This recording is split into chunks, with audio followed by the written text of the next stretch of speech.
Buenos días. Buenos días, doctora. Buenos días, Doc. ¿Cómo están? Qué gusto saludarles y conocerles.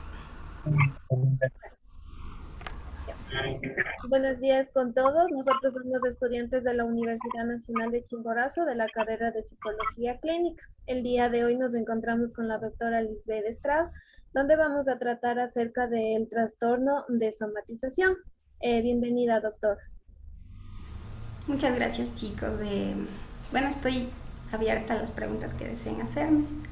Ya listo, doctora. ¿Qué es el trastorno de somatización? Bueno, se conoce el trastorno de somatización como el conjunto de múltiples síntomas, dolores físicos sin una explicación médica, ¿sí?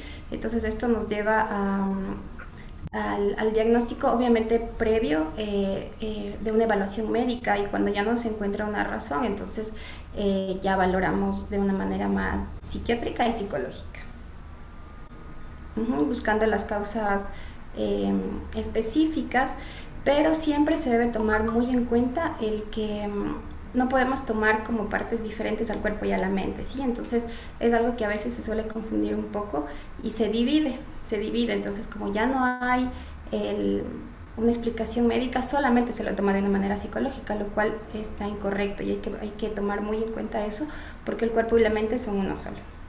Entonces siempre se debe, aunque no se encuentre una explicación médica, siempre se debe seguir indagando y no dejar de lado la explicación médica. Muchas gracias, Doc. ¿Cuál es la frecuencia y factores determinantes de este trastorno? Ya, bueno, la frecuencia tenemos, tenemos, bueno, varios valores, ¿no? Se da, son muy altos porque constantemente se está teniendo cifras que niños y adolescentes, que son en las edades en las que con mayor frecuencia se da este trastorno, acuden a este tipo de consultas. Tenemos factores determinantes, factores de riesgo también, como son directamente empezamos con la familia a veces, sí, la familia es muy determinante, los padres, a veces tenemos niños con abuso sexual también, que es muy determinante para este tipo de situaciones, el estrés, situaciones en el colegio, en la escuela, como les decía, la edad con la que mayor frecuencia se tiene este tipo de consultantes es en niños y adolescentes. Entonces son edades en las que existen muchos cambios, existen muchas variables que pueden afectar. Entonces tenemos, como les decía, la familia siempre es determinante, el entorno en el que los niños se desarrollan, quizás sus cuidadores, profesores, compañeros, la escuela, el colegio. Uh-huh. ¿Usted considera que puede existir una relación entre la sintomatología somática con traumas psíquicos? No, no te escucho muy bien, como que no.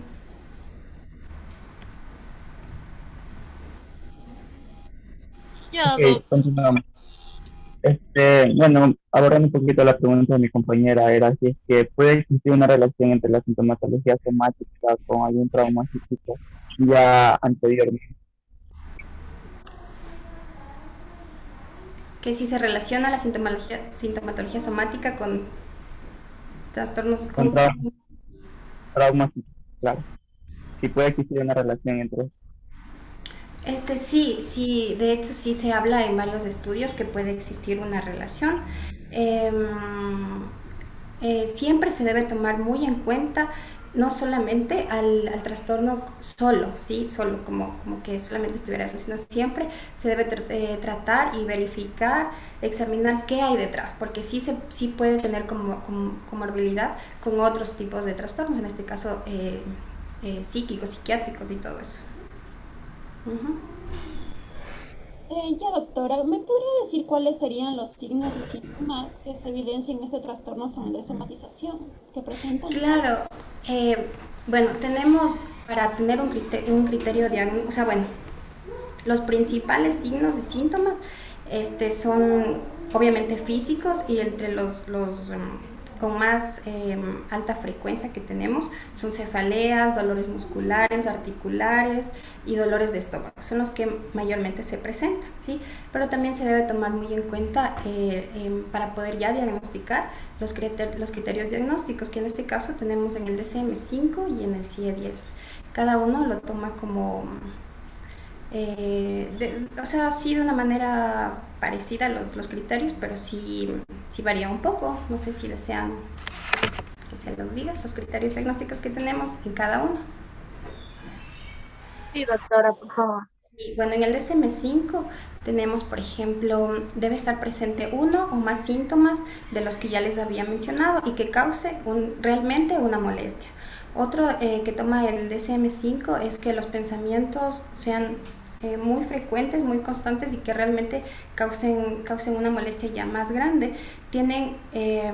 Las personas tienden a estar sumamente interesados, preocupados y con los pensamientos sobre estos síntomas casi todo, la mayoría de tiempo, ¿no? Entonces les roba mucho su actividad funcional en el día y en sus otras actividades. Como les decía, tienen una preocupación desproporcionada de los síntomas que les está ocurriendo. Y bueno, también se debe tomar muy en cuenta que aunque alguno de estos síntomas no estén presentes, ¿sí? Como les decía, tiene que haber uno o más, pero sí, aunque uno de ellos no esté presentes, siempre se debe tomar muy en cuenta que la frecuencia pase de los 6 meses. El tiempo de que se está sintiendo todo esto debe ser superior a los 6 meses. Igual el CIE-10, en los trastornos, en los síntomas para poder determinar que sea un trastorno psicosomático, igual nos dice que debe ser repetidas presentaciones con síntomas físicos. Suelen solicitar muy seguido que se les lleve al médico, no se quedan quietos, sino piden constantemente que algo está pasando. Incluso cuando se les lleva al médico creen que no es suficiente y hay la constante solicitud de que se les siga llevando. Y siempre hay que tomar en cuenta que puede ser ya más allá de una causa psicológica también. Y de acuerdo a todas estas manifestaciones que usted nos está mencionando, ¿con qué trastornos puede realizarse algún diagnóstico diferencial? Porque, por ejemplo, aún hablando de que alguien piensa que constantemente que está enfermo, podría confundirse tal vez con hipocondría o algún otro trastorno que podría mencionarnos que podría hacerse un diagnóstico diferencial. Claro, bueno, la hipocondría siempre hay que tomar en cuenta que en el DSM, o sea, aprovechando que tú acabas de mencionar eso, en el DSM-4 lo nombraban a la hipocondría como parte de un problema psicosomático, ¿sí? No es diferente, pero en el DSM-5 sí lo toman como, o sea, la hipocondría era parte de la subdivisión en el DSM-4, pero en el DSM-5 lo toman como trastornos psicosomáticos y trastornos asociados, ¿sí? En el cual está ahí la hipocondría. Pero los trastornos diferenciales que tú me indicas, sí tenemos, por ejemplo, trastorno de ansiedad por separación física, tenemos trastorno de conducta alimenticia, trastorno depresivo, mutismo selectivo, enfermedad ficticia, y esos, ¿sí? Pero también se debe tomar en cuenta que hay comorbilidad del trastorno, el cual siempre se debe tomar en cuenta que tenemos depresión, ansiedad, que son ya trastornos que están, como les decía, que tienen comorbilidad con el trastorno y que sí hay que tomarlos muy en cuenta también. Entonces, todas estas manifestaciones somáticas vendrían a ser como consecuencia de algún trastorno como depresión y ansiedad, o serían como causantes más bien. Sí es importante tomar en cuenta eso. Puede ser, sí, consecuencia y también causantes, ¿sí? Porque ya, por ejemplo, el paciente siempre, otro de un criterio diagnóstico importante que está en el CIE-10 es que el paciente no acepta que es un problema psicológico, ¿sí? Sino que se mantiene que es un problema físico.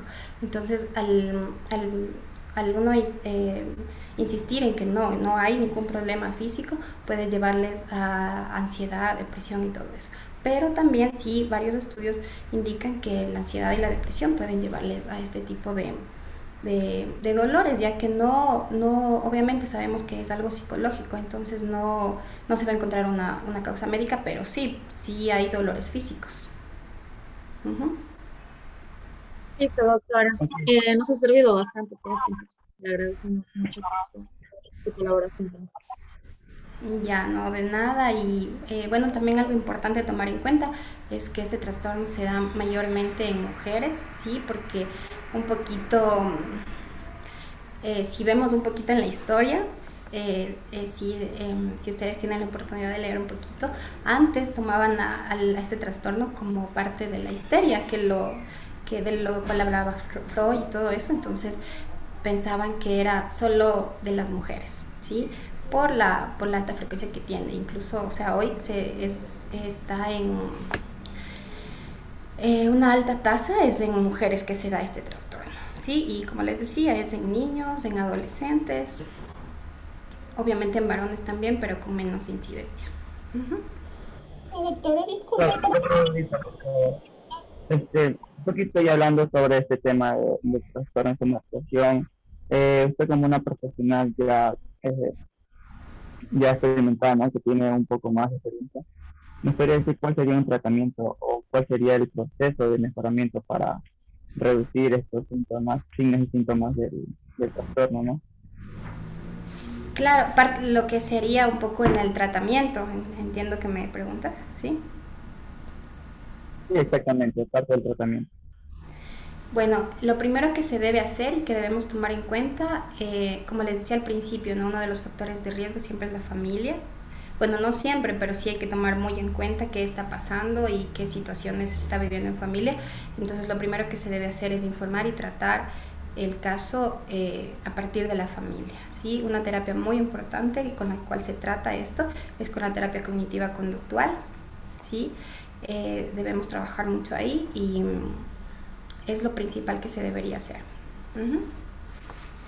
Claro, tener en cuenta siempre primero es eliminando cualquier indicio que nos dé de un problema médico, ¿no? Es lo primero que debemos hacer. Ya al darnos cuenta que no hay ningún problema médico, entonces sí vamos a lo que les dije, indagar primero en la familia qué está pasando, en la escuela, hablando de niños, ¿no? Y si llevamos con adolescentes igual, qué es lo que está sucediendo en su entorno escolar, con sus pares, con su familia, etcétera. A partir de eso se puede ir tomando ya en cuenta qué es lo que está pasando, qué hay detrás, y la terapia, como les decía, la terapia cognitivo-conductual es súper buena para tratar este tipo de problemas. Uh-huh. Y da muy buenos resultados. Doc, una pregunta. En el transcurso de su carrera profesional, ¿qué porcentaje ha podido atender a personas que presenten este trastorno de somatización? Bueno, en mi experiencia profesional tuve un niño de 9 años que tenía este problema y un adolescente de 13 años. El niño específicamente se pudo determinar que era por bullying que sufría en su escuela, entonces empezó con este tipo de problemas porque no quería ir ya a la escuela, ¿sí? Porque es algo también que los niños a veces sí dicen mucho, no, es que me duele la cabeza, me duele el estómago, cosas así, y en realidad se llega ya a que sí, el problema sí existe, ¿sí? Ya no solamente es el decir, sino existe. Y fue lo que sí nos pasó, pero lo pudimos solucionar de la mejor manera. Y con el adolescente de 13 años, fue que fue abusado en años anteriores. Sí, son los dos únicos casos que yo en mi vida profesional he tenido. Uh-huh. Ya, doctor, entonces tal vez se podría asumir que el pronóstico va a ser más favorable en las personas jóvenes que en las personas mayores. Ya, lo que pasa es que, como les decía, este tipo de trastorno se da en niños y en adolescentes, ¿sí?